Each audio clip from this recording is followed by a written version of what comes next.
What's good, everybody? It's your boy, O'Shea Duke Jackson, back at it again with another episode of The Celebrity Junk.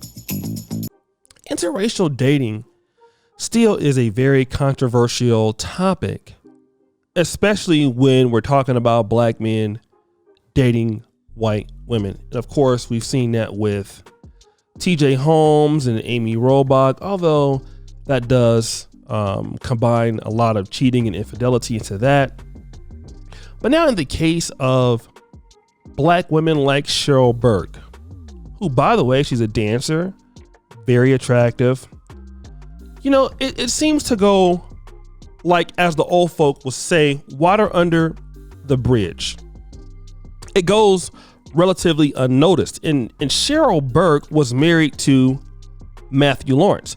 Now, Matthew Lawrence he was a child prodigy actor. He is now, in my opinion, a non-factor in entertainment. Dusty. And pretty much, in my honest opinion, as an actor, nobody really is checking for this guy. He just happens to be, in my honest opinion, a child prodigy who just so happens to be Caucasian, right? And she said that, Cheryl Burke, that, she had to divorce her husband because of his inability to be faithful.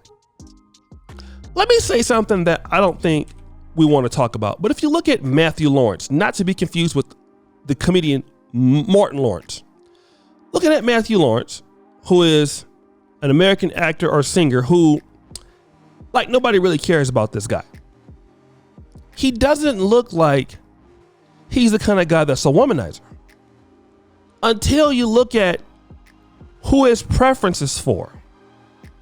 See, if you're the average kind of white guy, if you will, let me tell you something, man. You're gonna, and this is no offense to anybody else that's a man, but what I've noticed is black women give you a lot of attention. Not every black woman, but a lot. Like the average white guy, if he comes to Africa, will have a significant advantage over the most upper middle class black men coming to Africa. I don't care if you're tall, a white guy is going to be perceived better. And that's the truth in the United States. I'm not saying all he deals with is black women, but it appears that's on his radar. So when he wants to go and, let's say, deal with some of the sisters out here, he's going to be able to come up with the top notch of them, and he don't have to actually achieve anything. It's different for us as black men, right? As black men, sisters that are beautiful are not going to deal with you unless you achieve something. But that is not necessarily the case for white men. When it comes to white men, you don't have to necessarily do as much. Like, for example, if you're the average white guy, you can wear Birkenstock sandals and shorts and a t-shirt. And man, you can get the most beautiful little sister out there. Not all the time, but on average. Let you be your brother wearing that, man, they are going to roast you up.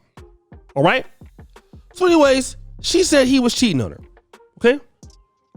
Then to follow it up, who did he end up getting with? He goes public with Chili from TLC, Rosanda Thomas. So he goes public with that. Obviously, her feelings are hurt. You've just been dumped. You're a swirler, right? And now he leaves you for somebody else who's black. Okay? Ouch, as Yahoo Entertainment says. But here's something. She's talking about how fine she is. Sharing pictures of herself on Instagram, living life without a care in the world. And this is what she says.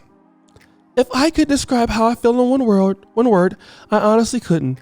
Each day presents its own bliss, but it's also its own challenges. There are some days where I wake up dominated by my overwhelming feelings of anxiety, allowing the outside world to define my identity. Stop the show. That guy really hurts your feelings, right? Then she says this, but then there are moments when I feel peace and ease within my soul, which led me to learn how to connect with my true essence and purpose in life, which will be forever something I continue to discover for as long as I live. She says this, today I am proud to say that I am not alone. not that I am alone, not lonely. And though the past year had its challenges, i.e. being dumped, I feel so much pride in knowing that I've got through it all by myself. This sounds like, if you ask me, I can do bad all by myself. It's the same argument that black women in America, some, you have to say that obviously because people think you're talking about all, have articulated through the last 30 years. I can do bad all by myself. In other words, I can be alone and feel great about myself. So now when you say you want to get away from the black man because the black man can't do anything, got it. Because you felt the black man is a joke, right? Black man's a joke. He's not going to do nothing for you. Got it. Let's go over and deal with somebody else. Because the black man, he just can't get it together, right? Can't get it together. That's their argument. So now, when the black man can't get it together, I got to go get me a white man. And even if they don't say that, their actions will indicate this. Their actions are going to indicate this. Such that now I'm tired of y'all. I found my milk of magnesia. And then when it doesn't work out, all of a sudden, I'm hurt. I'm hurt. I'm extremely hurt, which would be the case if anybody would be hurt, right? But now, here's the good part. Here's the great part about this. Here's the very interesting part about this. Now, all of a sudden, you can do bad by yourself, even when the black man ain't there. So who was the problem then? Was it your selection or choice? See, you know, a lot of times black men get a bad rap and black women get a bad rap. A lot of times we like to sit back and blame, you know what, I got to go get a white woman because the black woman ain't doing what I needed to do. Which can be the case if that's what you allow. That's why standards are so important in relationships. Goals are important in relationships. What are your goals that you're looking to achieve with this person before you even get into bed with them and all of that kind of crazy stuff? What are the goals? When you don't know what that is, how do you expect that just because the person is white or Asian or even black, that you know this is going to work out? Because this person would rather cheat on me, usually with other black women, and not be my husband.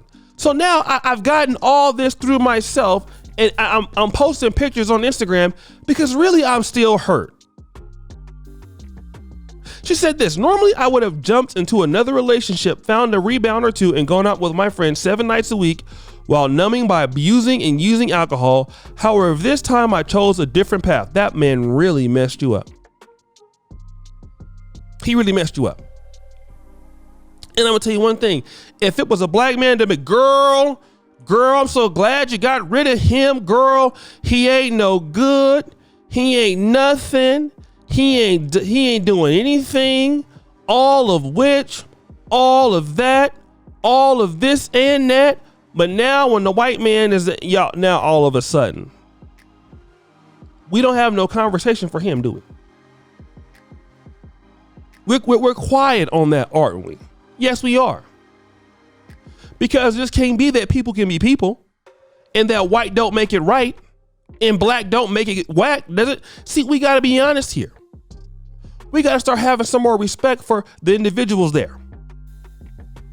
Thinking just because a person is white that they're going to be right. Or a person is black, they're whack. No, you're going to have people who are just as corrupt with white skin or black skin or whatever. So guys, what do you think? It's your boy, O'Shea Duke Jackson, back at it again with another episode of The Celebrity Junk. I appreciate you for all that you do. Subscribe, hit the bell. We're out.